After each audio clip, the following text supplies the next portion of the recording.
অর্থনীতি এবং রাজনীতি এটা যাতে একই ট্রেন লাইনের প্ল্যাটফর্মে না চলে, এটা কিন্তু সম্পূর্ণ আলাদাভাবে প্ল্যাটফর্মে চলা উচিত। কারণ অর্থনীতি হচ্ছে একটা দেশের বট গাছের স্তম্ভ। অর্থনীতি ঠিক থাকলেই কিন্তু আমাদের ডালপালা রাজনীতি দিয়ে আমরা দেশটাকে সামনের দিকে নিয়ে যাব, আমরা গ্লোবাল চ্যালেঞ্জেস এন্ড কম্পিটিশনে আমরা মাথা উঠিয়ে দাঁড়াতে পারবো।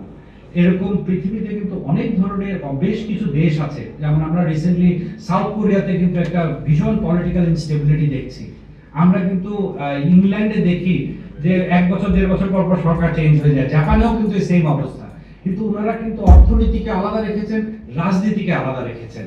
আমাদের এই দেশে আমরা খুব দুর্ভাগ্যবশত একটা জাতি, বাট এটাকে এইভাবে না বলে আমরা বলবো আমরা একটা রেজিলিয়েন্ট জাতি, আমরা কিন্তু অনেক কর্মঠ জাতি। আমরা যদি সামনের দিকে দিনগুলোতে আগামী কিছু দশকে অর্থনীতি এবং রাজনীতিটাকে সেপারেট করতে পারি, আমরা গভীরভাবে বিশ্বাসী আমরা অর্থনৈতিকভাবে একটা ভীষণ স্ট্রং একটা দেশ হিসেবে আমরা পরিণত হব। এবং ঢাকা চেম্বার পরিশেষে বলতে চাই 3টা বিষয়ে আমরা এই 2025 সালটা কাজ করব। সর্বোপরি সুদের হারটা কমিয়ে নিয়ে আসতে হবে, মূল্যস্ফীতি নিয়ন্ত্রণ করতে হবে এবং বৈদেশিক মুদ্রা বিনিময় হার স্থিতিশীল রাখতে হবে। রাজনীতিবিদ কারা? ওরাও তো বাংলাদেশি, ঠিক না? যে কে আগে করবে ডিসিশনটা আমাদেরকে সমষ্টিগতভাবে করতে হবে। আমি কিন্তু আপনাকে বলে নিয়েছিলাম যে আমরা কিন্তু আমাদের দেশের স্বাধীনতার পরে যে এই গণ অভ্যুত্থানটা দেখেছি, এর আগেও কিন্তু আমরা এই অভ্যুত্থান দেখেছি। সো আমরা কিন্তু এটা ব্যবসায়িক মহল থেকে আমাদের একটা আশা যে সামনের দিনগুলোতে আমরা কিন্তু শুনছি যে প্রেসিডেন্ট সরকার বেশ কিছু রিফর্ম করবে, ঠিক না?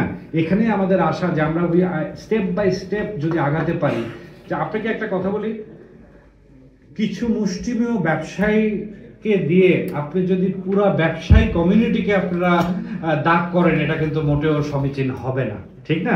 তো এখানে আমাদের ব্যবসায়ী আছে লক্ষের উপরে, 10 লক্ষের উপরে ব্যবসায়ী আছে। হাতে গোনা কয়েকটা ব্যবসায়ীর জন্য পুরো ব্যবসায়ী দাগ হয়ে যাবে, এটা কিন্তু ঠিক না। সব ব্যবসায়ী কিন্তু ঢোকে না। তো দেশের আইন কে করে?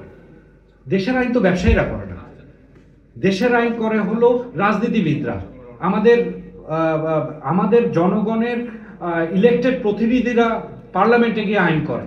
তো আমরা তো এটা চেতেই পারি যে এইভাবে ব্যবসায়িকরা ব্যবসার মধ্যেই মনোনিবেশ করা উচিত এবং মানে পলিটিসাইজ হওয়া উচিত না।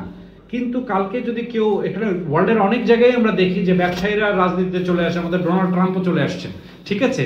কিন্তু তাই বলে তো ওদের ওখানে যখন একটা পলিটিক্যাল ইনস্টেবিলিটি হয়, আমার কথাটা বুঝবেন না, আমি কিন্তু বলিনি যে ব্যবসায়ীরা বা পলিটিক্স করতে পারবে না।